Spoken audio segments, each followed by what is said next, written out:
The citadel was already dying. Fire climbed the curved walls like hungry animals, turning white stone into black scars. The sky above the alien capital burned with falling ships, long trails of light cutting through thick smoke. Sirens wailed in a language older than human history, calling soldiers who would never answer. At the center of the ruin, a single human moved forward.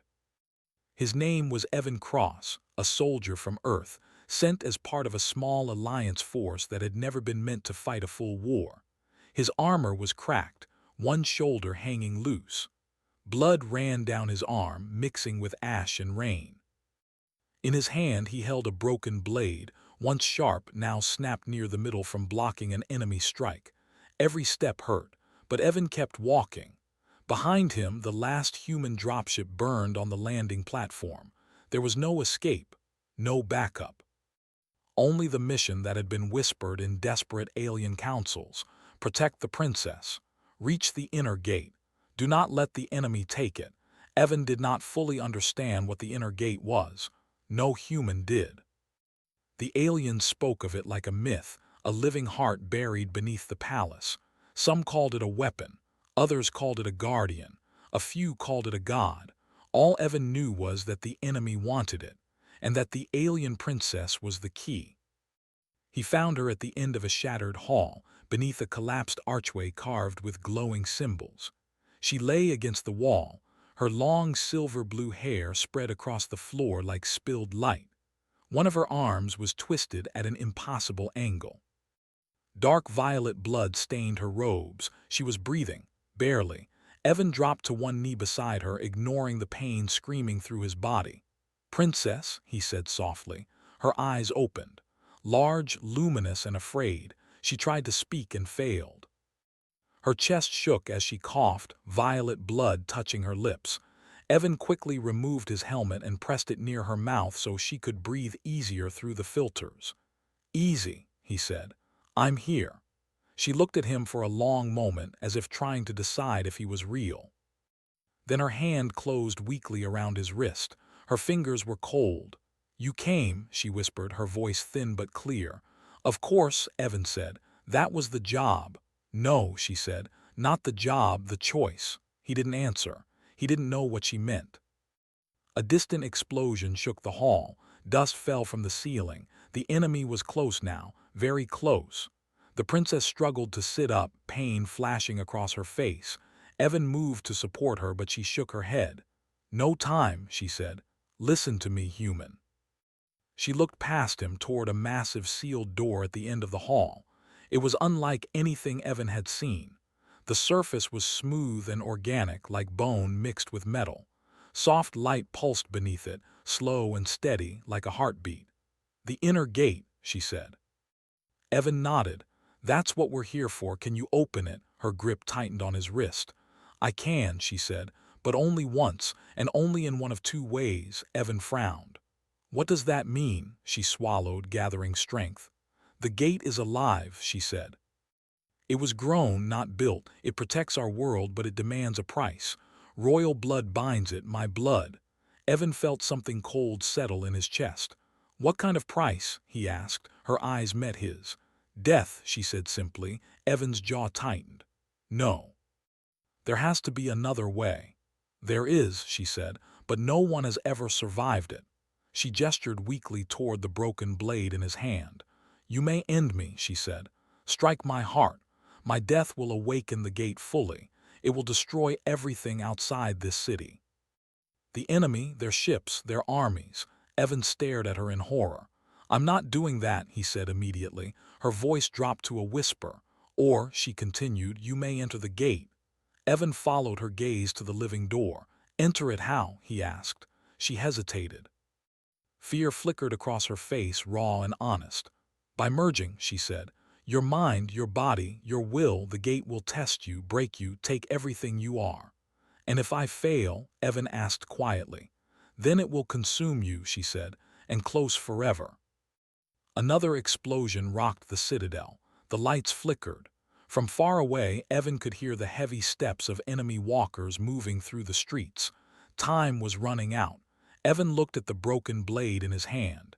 He had killed before. He had killed enemies. He had killed to survive, but this, he looked back at the princess. She was shaking now, whether from pain or fear he could not tell. "Why me?" he asked. "Why a human?" "Because humans are different," she said. "Your kind survives things that should destroy you. You endure pain we avoid. You choose sacrifice where others seek safety." She took a shaky breath. "Our scientists tried to merge with the gate. Warriors, thinkers, even my ancestors, all failed. Their minds shattered, their bodies burned away." Her eyes locked onto his. "But you," she whispered, "you are still standing." Evan wanted to argue, to say he was just a soldier who got lucky, that he was afraid, that he didn't want this choice. But the truth was there, heavy and unavoidable. If he did nothing, the enemy would take the gate. Billions would die. If he killed her, the war would end, but so would she. If he entered the gate, there was no promise he would come back. "Say it again," Evan said quietly. She blinked. "Say what?" "The choice," he said. Her voice shook, but she spoke the words. "In me," she said, "or enter me." The words were not intimate, not tempting. They were desperate, final. Evan closed his eyes. He thought of Earth, of blue skies and oceans, of a small apartment and a plant he always forgot to water, of people who would never know what happened here. He thought of the princess, bleeding on cold stone, still willing to die to save her world. And he thought of the gate, waiting. He opened his eyes. Slowly, carefully, he set the broken blade down on the floor. The princess watched him, her breath catching. "I won't kill you," Evan said. Relief and fear crossed her face at the same time. "And I won't run," he continued. He stood, legs shaking, and turned toward the inner gate. "If this thing wants to test someone," he said, "it can test me." The living door reacted instantly. The light beneath its surface brightened. The heartbeat grew faster. The air around it hummed, vibrating through Evan's bones. The princess reached out. "Human," she whispered. "If you enter, you may not be you when you return." Evan glanced back at her. "Then make sure someone remembers who I was," he said. He stepped forward. The surface of the gate rippled like water. Warmth spread through the air, not burning but heavy. Evan felt pressure against his mind, like unseen hands testing his thoughts. He took one more breath. Then he stepped inside.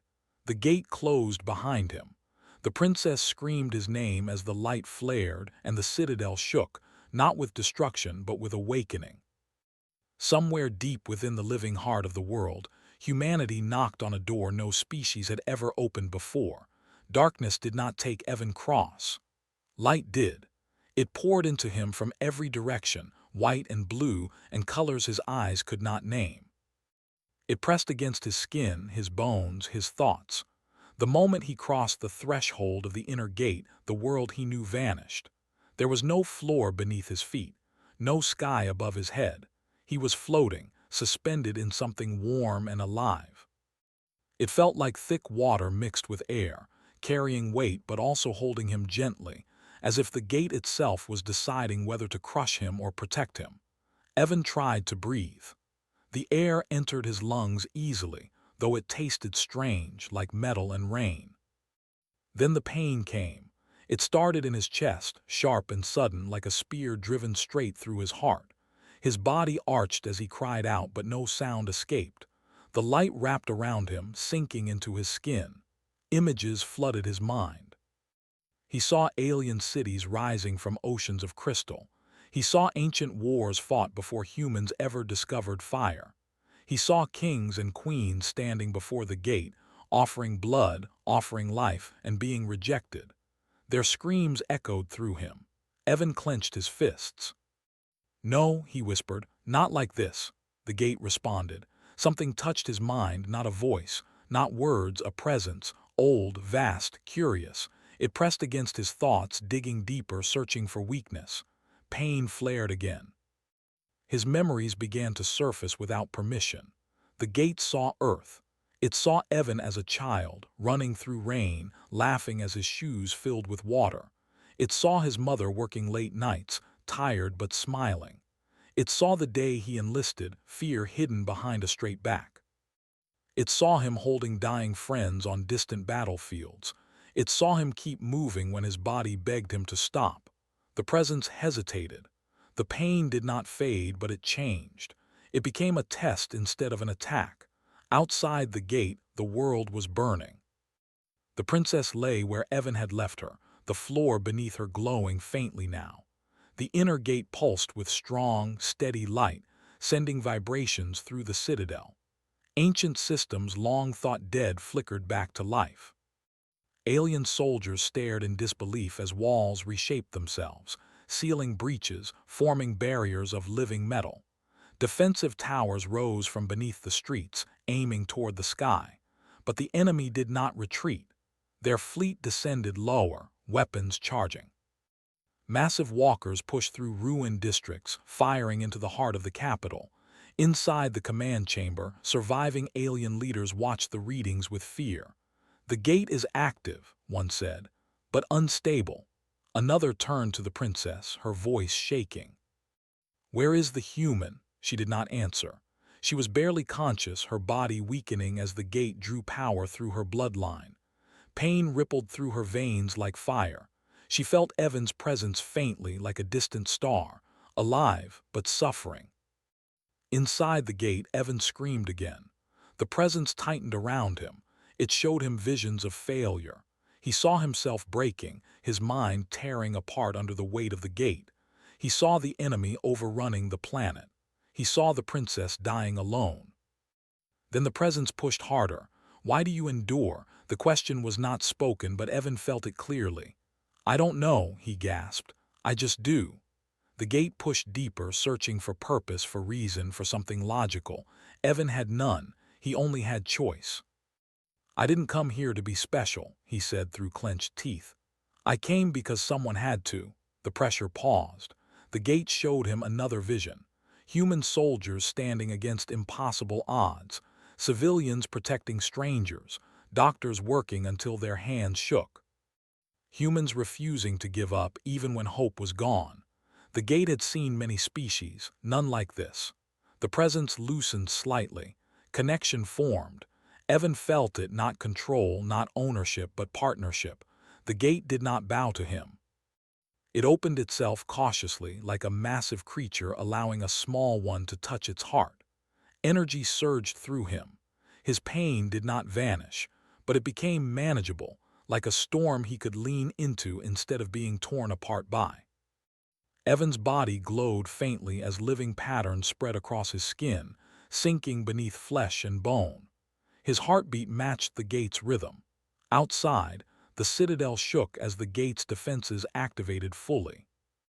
Beams of focused energy lanced into the sky, cutting through enemy ships with terrifying precision. Shields expanded across the city, absorbing bombardments that would have flattened mountains. Alien soldiers stared upward in awe. "The gate is responding," one whispered.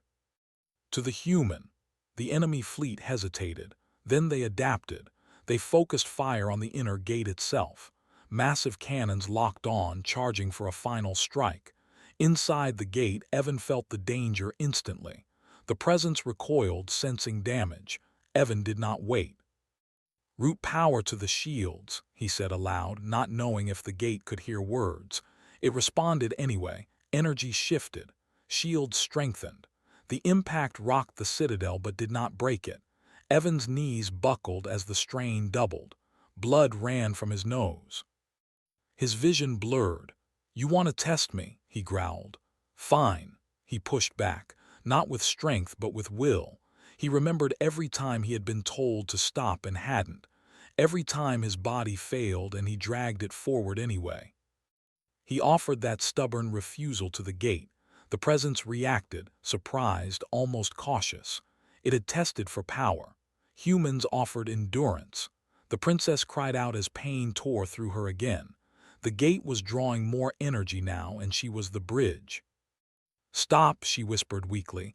"You will kill him." But Evan heard her. Through the gate, through the bond, he felt her fear. "No," he said softly. "Not yet." He redirected the flow. Energy that would have consumed him instead poured into the gate's outer systems. Weapons came online across the planet. Ancient fleets, buried beneath oceans and deserts, awakened and rose. The enemy fleet panicked. They had come expecting a broken world. They found a living one. The battle turned. Alien commanders watched as the enemy ships fell back, shattered and burning. Walkers collapsed under precision strikes. Communications flooded with reports of enemy retreat. But Evan was failing. The gate felt it. The presence tightened, trying to support him, but the strain was too much. Human bodies were strong but not infinite. The princess felt his pain like her own. She forced herself upright, screaming as her broken arm moved. Blood soaked her robes as she dragged herself toward the gate. "Listen to me," she whispered into the living surface. "He has done enough." The gate pulsed, uncertain. Evan gasped, his vision narrowing. "I can keep going," he muttered, but his body betrayed him. Darkness crept in at the edges of his sight. The princess pressed her forehead against the gate. "You have proven your worth," she said, voice breaking. "Let him live." For the first time in its long existence, the gate hesitated for compassion. The presence withdrew slightly, easing the pressure on Evan's mind. The connection weakened but did not break. Energy levels stabilized. Outside, the enemy fleet jumped to hyperspace, fleeing in disorder. The war, for now, was over. Inside the gate, Evan floated in silence, barely conscious. The presence wrapped around him gently now, no longer testing, no longer judging. It was learning, and humanity had left its mark. The gate did not release him, not yet. It held him, protecting what it had claimed as its partner. As the galaxy beyond the shattered citadel began to realize something terrifying and new.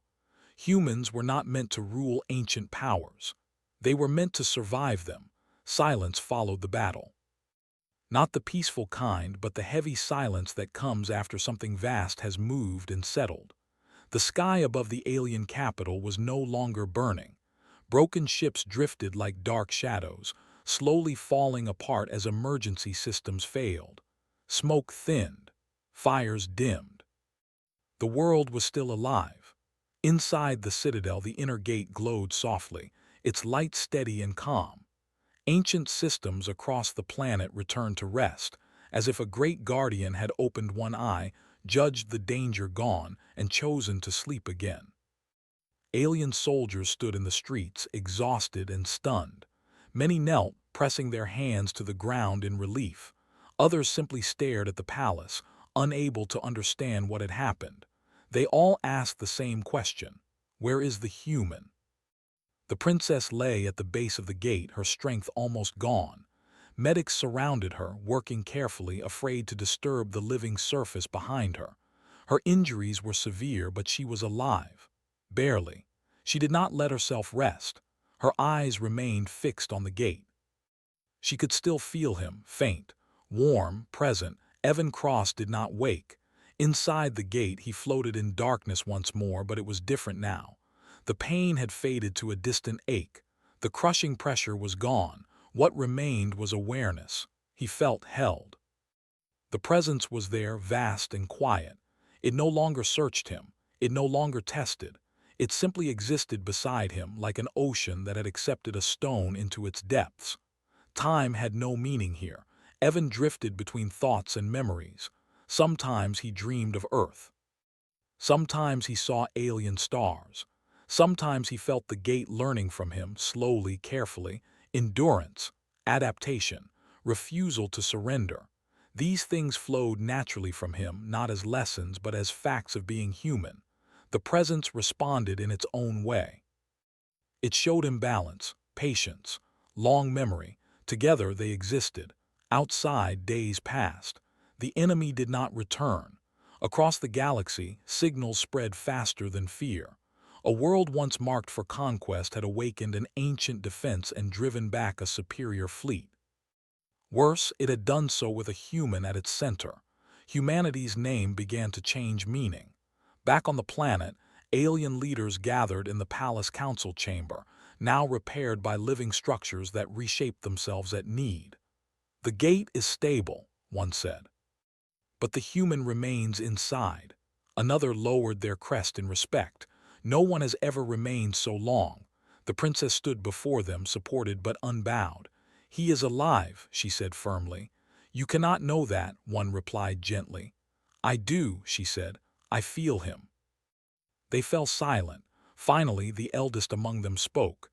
"If he does not return," the elder said, "he will be remembered as the savior of our world." The princess's eyes hardened. "He will return," she said. "Humans endure." As if in answer, the gate pulsed. Inside, Evan stirred. Something had changed. The presence shifted, withdrawing slightly, creating space. For the first time since entering the gate, Evan felt direction, a sense of ending or beginning. He focused, gathering himself. His body felt heavy, unfamiliar, but intact. His thoughts were clear. "Is it time?" he whispered. The presence responded not with words but with understanding. "Yes." The gate opened. Light spilled into the chamber, soft but powerful. Medics stumbled back as the living surface parted like water. A human figure emerged and collapsed onto the floor. The princess cried out. They rushed forward. Evan Cross lay still, his armor fused and reshaped, marked with faint glowing lines that slowly faded. His breathing was shallow but steady. His heart beat strong, alive. The princess fell to her knees beside him, tears streaking her face. She reached out, placing her hand on his chest, feeling the rhythm beneath her palm. "You came back," she whispered. Evan's eyes opened. They were the same eyes, tired, human. He looked at her and smiled weakly. "Told you," he said. "Not done yet." Cheers echoed through the chamber. Soldiers shouted. Some laughed. Others wept openly. The gate sealed behind him, its light dimming to a resting glow. For the first time in history, someone had entered the inner gate and returned. Human recovery was slow. Evan spent weeks in a healing chamber, monitored day and night. His body had changed in small ways, denser bone structure, improved neural stability, but nothing unnatural. The gate had not rewritten him. It had learned from him. Scientists studied the data in disbelief. The gate did not dominate him, one said. It adapted to him. The princess visited every day. They spoke little at first. Words were not needed. Survival had created its own understanding. When Evan finally stood on his own, supported only by stubborn will, the world outside waited. A gathering unlike any before filled the Capitol Plaza. Leaders, soldiers, civilians. Ships hovered overhead, broadcasting the moment across the stars. The princess stepped forward, Evan at her side. She raised her voice. "Today," she said, "we stand alive because one human chose not to kill, not to flee, but to endure." She turned to Evan. "The inner gate was not a weapon," she continued. "It was a test. And humanity was the answer."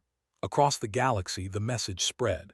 Humans were no longer seen as fragile newcomers. They were recognized as something rare, partners to the ancient. Later, as the city rested under a quiet sky, Evan stood alone on a balcony overlooking the rebuilt capital. The stars felt closer now. The princess joined him. "You changed everything," she said softly. Evan shook his head. "No, I just didn't quit." She smiled at that. "The gate still listens to you," she said. "It remembers." Evan looked toward the palace where the living heart of the world slept. "Good," he said. "Tell it I'll visit." She laughed quietly. The galaxy had learned a lesson it would never forget. You do not fear humans because they are strong. You fear them because when faced with the impossible, they step forward.